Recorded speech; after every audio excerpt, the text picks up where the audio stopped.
Okay. ठीक है, तो ये आपकी मेरी स्क्रीन दिख रही है आपको? नहीं सर, प्रेजेंटिंग बंद है सर शायद आपकी। एक सेकंड में कर रहा हूँ।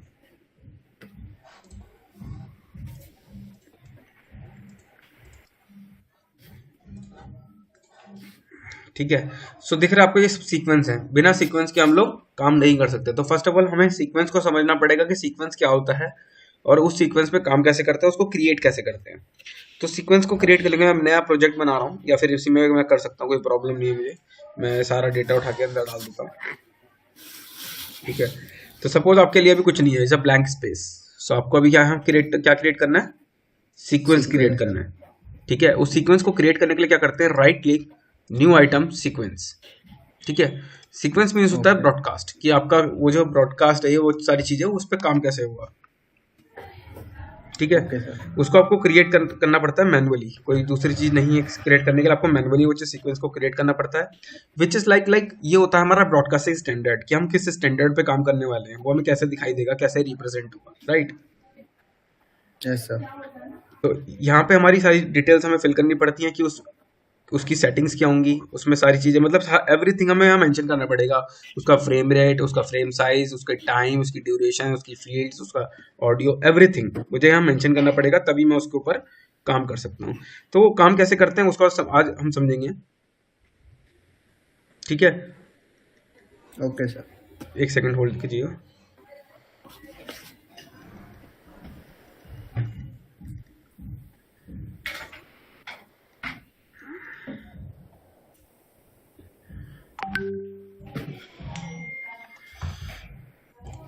तो ये हमारे सारे ब्रॉडकास्टिंग स्टैंडर्ड्स हैं, ये हमारे ऑलरेडी क्रिएटेड है, विच वी ऑलरेडी क्रिएटेड, मतलब ऐसा नहीं कि इसको हमें क्रिएट करना है, ये हमारे प्रीसेट्स हैं, ऑलरेडी डिफाइंड प्रीसेट्स हैं। बट मैं अगर प्रीसेट्स पे यस काम सर। करता हूँ तो मेरे को प्रीसेट की सेटिंग्स का आइडिया नहीं होता कि वो प्रीसेट की सेटिंग्स क्या है। तो यहाँ पे क्या होता है, हमें प्रीसेट की सेटिंग्स को समझना होता है।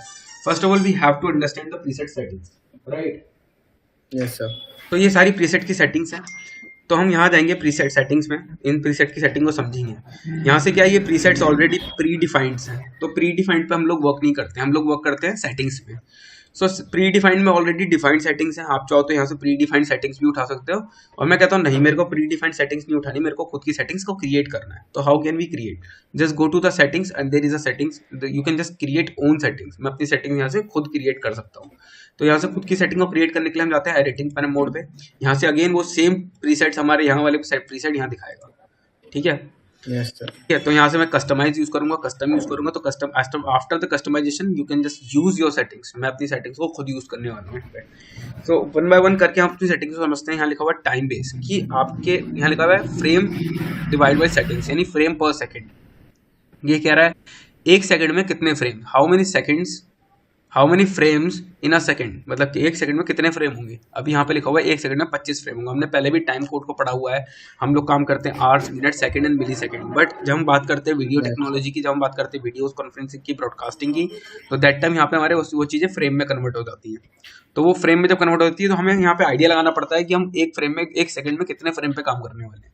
तो ये सारे फ्रेम्स लिखे हुए हैं, यहाँ मल्टीपल टाइप्स ऑफ फ्रेम्स होते हैं। तो जनरली जब मैं काम करता हूँ 25 फ्रेम पे काम करता हूँ, तो इसका भी एक हिस्ट्री है, ऐसा नहीं है कुछ भी फ्रेम पे उठा के आपने काम कर दिया। तो ये हमारी सारी चीज़ें डिपेंड करती हैं ब्रॉडकास्टिंग के ऊपर। लाइक हमारे 3 ब्रॉडकास्टिंग स्टैंडर्ड होते हैं, पाल, NTSC एंड सीकैम। ठीक है, तो जो इंडिया में यूज होता है वो पाल और सीकैम यूज होता है। तो पाल का जो फ्रेम रेट होता है वो हमारा 25 होता है, NTSC का हमारा जो होता है 30 होता है, और 30 इसका होता है हमारा 24। सर। ठीक है, अगर आप नेट पे जाके ब्रॉडकास्टिंग स्टैंडर्ड को सर्च करोगे या जनरली ब्रॉडकास्टिंग स्टैंडर्ड का मैप देखोगे, तो उसमें आपको एक बहुत क्लियरली आइडिया लग जाएगा।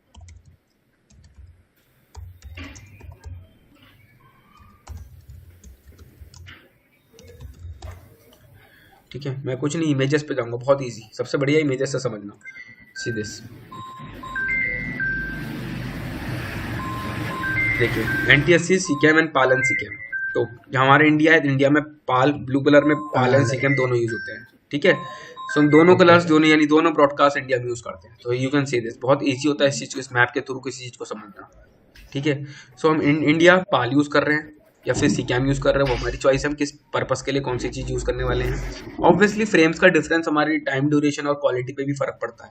मैं ये नहीं बोलूँगा कि हमें 30 पे ही काम करना चाहिए। जो चीज़ हमारे इंडिया में यूज़ होती है, जो हमारे इंडिया में जो चीज़ यूटिलाइजेशन इसका है, या जो ब्रॉडकास्टिंग स्टैंडर्ड यहाँ के लिए बना है, हम उसको यूज़ करेंगे। लेकिन ऑब्वियसली 30 फ्रेम की स्मूथनेस और क्वालिटी, जब एक फ्रेम में 30 फ्रेम आ रहा है तो ऑब्वियसली क्वालिटी की इंप्रूवमेंट होती है। But no problem, we definitely manage the quality of content as per our according, but ये हमारे हाथ में होता है। ठीक है, okay sir. So next thing, ये हमारा क्लियर है कि हम एक सेकंड में कितने फ्रेम लेते हैं। 25 फ्रेम ले रहे हैं, हमने यहाँ से डिफाइन कर दिया उसको। फ्रेम साइज, कि हम कितना फ्रेम और साइज लेंगे। हमारे जनरली फ्रेम साइज होते हैं, हमने बहुत सारे फ्रेम साइज के बारे में पढ़ा हुआ है।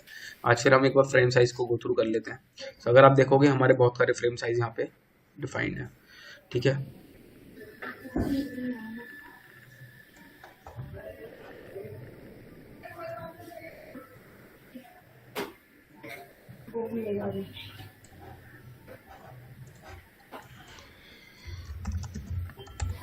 Size 10, 8, 10, 11, 14। No, it's a video frame size. ठीक है, वीडियो फ्रेम साइज में लिखूंगा, और वीडियो फ्रेम साइज लिखते हैं मेरे सामने बहुत सारे फ्रेम साइज आ जाएंगे। सी दिस, मेरे पास मल्टीपल टाइप्स ऑफ फ्रेम्स हैं। सी दिस, मेरे पास ये है। सो जनरली जो मैं मोस्टली इस पर वर्क करता हूँ, मैं इस पर वर्क करता हूँ 19:1080 pixel aspect ratio 1, 6 pin extra screen ratio. Pixel aspect ratio 1 है, स्क्रीन एस्पेक्ट रेशो 16.9 है। तो हम यहाँ से डिसाइड करेंगे किस पर हम काम करने वाले हैं। ठीक है, so most of the time we are using, जो जनरल हमारा भी मार्केट में रनिंग है, वो कौन सा रनिंग है? 1920। 1080। तो आपका टास्क ये रहेगा, कल के लिए आपको सारे फ्रेम साइज निकाल के लाने हैं। मैं भी आपको कुछ शीट दूंगा, प्रोवाइड कराऊंगा, जिस लिंक के थ्रू आप एनालाइज कर सकते हो कि आप कौन कौन से फ्रेम रेट, कौन कौन से फ्रेम साइज मार्केट में चल रहे हैं। अब तक 16K मार्केट में आ चुका है, 16K। ठीक है, हाँ सर, ये आगे। हाँ 8 और 16K भी आ चुका है। 16K it's a resolution is in market, लेकिन 8K की फुटेज शूट कैमरे में आ चुकी है। सो ये दोनों चीज़ों में डिफरेंस है।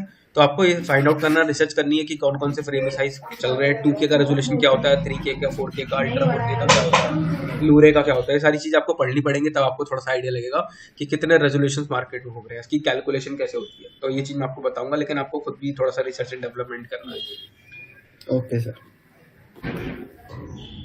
ठीक है, नेक्स्ट थिंग हमारा होता है इसमें फील्ड्स। ये होता है हमारे पिक्सल एक्सपेक्ट रेशो। तो हमारा जो पिक्सल है उसका एक्सपेक्ट रेशो कितना होना चाहिए। अगर आपने थोड़ा मैथ पढ़ा होगा तो उसमें हमारा स्क्वायर शेप होती है, रेक्टेंगल होती है, ठीक है, लेंथ होती है, विड्थ होती है। जैसे अगर मैं ये खोलूँ तो हमारा शेप ऐसे भी जनरेट होता है, ऐसा भी होता है और ऐसा भी होता है। तो मल्टीपल टाइप्स ऑफ शेप है।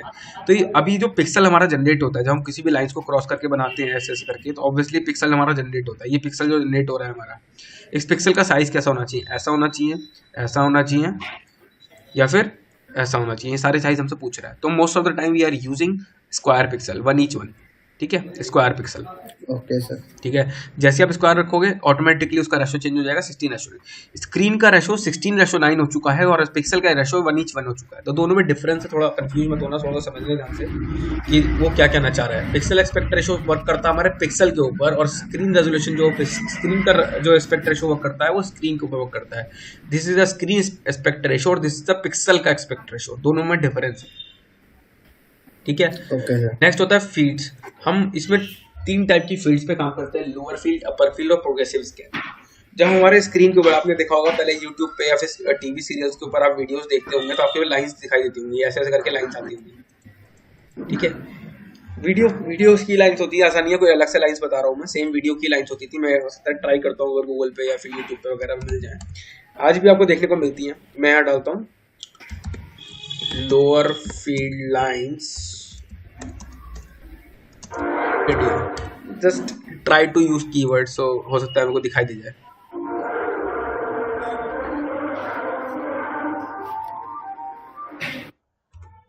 इतना कुछ खास है।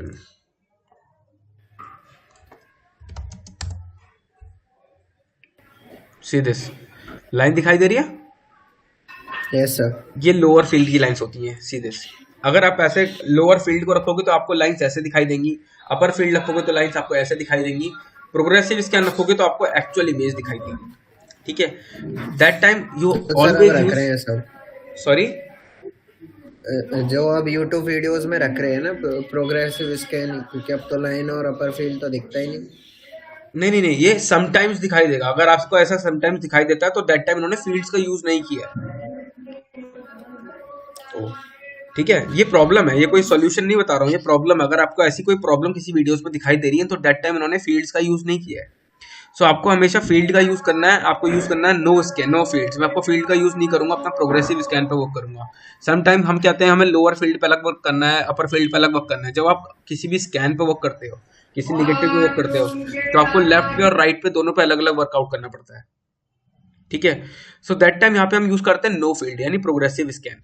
इस टाइप से हम progressive scan always use initially level, जहां पर हम कैमरा डिजिटली की बात करते हैं, सारे लोअर फील्ड अपर फील्ड को मैनेज करके इकट्ठा करके लेके आने वाले होते हैं, तो हम दैट टाइम यूज करते हैं यहाँ पे प्रोग्रेसिव स्कैन।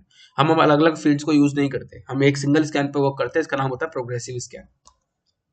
ठीक है, नेक्स्ट होता है हमारा टाइम कोड। जो टाइम कोड आप यहाँ पे सिलेक्ट करोगे फ्रेम रेट, वही आपका यहाँ पे ऑटोमेटिक सिलेक्ट होगा। आपको चेंज करना आप चेंज कर सकते हो, but we never change. Next होता है हमारा ऑडियो सैंपल, कि आप कितनी फ्रीक्वेंसी वर्क कर रहे हो। जो डिफॉल्ट होती है हमारी 48 गीगाहर्ट्ज होती है, आपको चेंज करना है, आप करना है, डाउन करना है, आप चेंज कर सकते हो। ये डिपेंड करती है हमारे ऑडियो सैंपल्स के रिकॉर्डिंग। अगर आपका जो फुटेज है वो शूट होकर आया 96 गीगाहर्ट्ज पे, तो आपको 96 ही रखना पड़ेगा। अब 48 रखोगे तो ऑटोमेटिकली आपको दिख रहा होगा या तो ज्यादा सुनाई देगी, क्योंकि मैंने हाई रेट पे शूट किया है, और आप उसको लो में खोल रहे हो तो ऑब्वियसली ज्यादा आवाज आएगी, तो आपको उसको डिक्रीज करना पड़ेगा। अगर आप पहले ही 96 लोगे तो आपका उसमें वेरिएंट आएगा। आप किसी भी ऑडियो के वीडियो के क्लिप पे जाके चेक कर सकते हो कितने उस पर शूट हो रखी है। तो जैसे सपोज मैं कोई भी क्लिप खोल रहा हूँ, और चेक कर रहा हूँ कि वो कितने उस पर शूट हो रखी है। सपोज ये वाली क्लिप है, मैं इसकी चेक कर लेता हूँ। ऑडियो सैंपल्स में जाएंगे, ऑडियो का डेटा देखो, ये रहा ऑडियो सैंपल्स 48.00 गीगाहर्ट्ज। ठीक है, के फॉर के 1000 होता है, और हमारा देखो 1000 गीगाहर्ट्ज, वहाँ के नहीं लिखा हुआ। अगर आप ध्यान से देखोगे तो देयर इज नो के, ओनली 48,000 गीगाहर्ट्ज। ठीक है, तो सर वो वीडियो जो 48 की थी, तो उसका सैंपल रेट भी 48 ही रखेंगे ना? बिल्कुल सेम रखेंगे। हम ट्राई करेंगे कि हम सेम रखें। अगर देखो मल्टीपल है, अगर आपने 10 टाइप की वीडियोस को इंपोर्ट कराया और 10 टाइप की वीडियो में किसी का 32 है, किसी का 48 है, किसी का 96 है, तो आप सेंटर वन को रखो, एवरेज निकाल के बीच वाले को रख दो, बात खत्म हो जाएगी। दैट कैन बी मैनेज, आप उस चीज को मैनेज कर सकते हो अपने अकॉर्डिंग, है ना? Yes sir. ठीक है, सो आप इसके अकॉर्डिंग आप वर्क कर सकते हो। ऑडियो सैंपल मिली सेकंड, आप किस में वर्क करना चाहते हो? मैं कहता हूँ ऑडियो सैंपल वर्क करना है तो आप ऑडियो सैंपल को मिली सेकंड में करना है तो आप मिली सेकंड मीन्स एक सेकंड में 1000 मिली सेकंड पर वर्क कर सकते हो, वो आपकी चॉइस है। देखिए, ऑडियो के अंदर मिली सेकंड से वर्क करना ईजी होता है, या फिर हम करते भी है, बट वीडियो के अंदर मिली सेकंड्स पे वर्क करना इट्स नॉट पॉसिबल। हमारे लिए उसके फ्रेम बने हैं, तो हम उसमें फ्रेम पर वर्कआउट करते हैं। ठीक है, but initially this is a video and audio editing software. तो एडिटिंग के अंदर इनिशियली लेवल पे अगर हम वीडियो एडिटिंग की बात कर रहे हैं, तो always use audio samples. Otherwise अगर आप वीडियो एडिटिंग में या वीडियो नॉर्मल एडिटिंग कर रहे हो तो दैट टाइम आप मिली सेकंड्स यूज कर सकते हो। That will be like easy to change, मतलब आप इसको चेंज भी कर सकते हो। ऐसा कुछ नहीं है कि आपको ऑडियो सैंपल ही लेना है, और आपने सपोज यहाँ ऑडियो सैंपल ही पिक करा तो आप बाद में चेंज नहीं कर सकते, ऐसा कुछ पॉसिबल नहीं है। आप इजीली उसको चेंज कर सकते हो, इट विल बी पॉसिबल। ठीक है, नेक्स्ट हमारा होता है यहाँ पे वीडियो प्रीव्यूज। जैसे हमने वीडियो के सेटिंग्स करी, ऑडियो की सेटिंग करी, नॉर्मल सेटिंग करी, ऐसी वीडियो प्रीव्यू होता है। प्रीव्यू मींस होता है जिसका हम रेंडर नहीं करने वाले, जो हमारे खाली देखने के लिए होता है। समटाइम्स हमारे सिस्टम की कॉन्फ़िगरेशन लो होती है या हाई होती है, कुछ भी समटाइम कुछ भी रख सकते हैं। सो दैट टाइम मेरे को वर्क करना है उसकी कम से कम सेटिंग्स पे। मैंने अपने सॉफ्टवेयर में उसको रन कर लिया है, लेकिन अब मेरे क्या हो रहा है, उसको वो स्लो चल रहा है या फिर अटक रहा है या कोई प्रॉब्लम आ रही है। That time I just reduce the quality of video. यहाँ से मैं उसकी वीडियो की क्वालिटी को रिड्यूस कर देता हूँ, सिर्फ देखने के पर्पज से। सिर्फ मेरे एक एडिटिंग पॉइंट ऑफ व्यू उसकी क्वालिटी लो हो जाएगी ऑन द पिक्चर पैनल। जब उसको आप एक्सपोर्ट करोगे, रेंडर आउट करोगे, तो आपकी उसकी क्वालिटी 100% ये वाली सेटिंग। ठीक है, ये सेटिंग आपको जब रेंडर करोगे तब हमारे लिए ना, yes this is for our. ठीक है, ओके सर। जब हम किसी भी क्वालिटी को रिड्यूस कर रहे हैं तो हम उसकी मैक्सिमम डेप्थ और रेंडर क्वालिटी के एनहांस करने की जरूरत नहीं है, तो आप इसको अनचेक भी कर सकते हो, आपकी चॉइस है। ठीक है, तो ये वाला पार्ट क्लियर हुआ हमारा? हाँ सर, ओके। ठीक है, मैं भी इसको ओके कर रहा हूँ। उसके अंदर 2 सेटिंग्स और है, वो will tell you in the next class. वो हमारा नेक्स्ट क्लास का टॉपिक होगा। सीधे मैंने जो टाइमलाइन क्रिएट करी मेरे यहाँ दिखाई दे रही है, जिसके अकॉर्डिंग आपने क्रिएट करी वो सारी सेटिंग्स आपको दिखाई देंगी। सेटिंग्स चेक करनी है, राइट क्लिक करके प्रॉपर्टीज में जाके आप सेटिंग्स को चेक भी कर सकते हो आपने क्या सेटिंग्स रखी है। ठीक है, क्लियर है? Yes sir. इसमें कोई डाउट?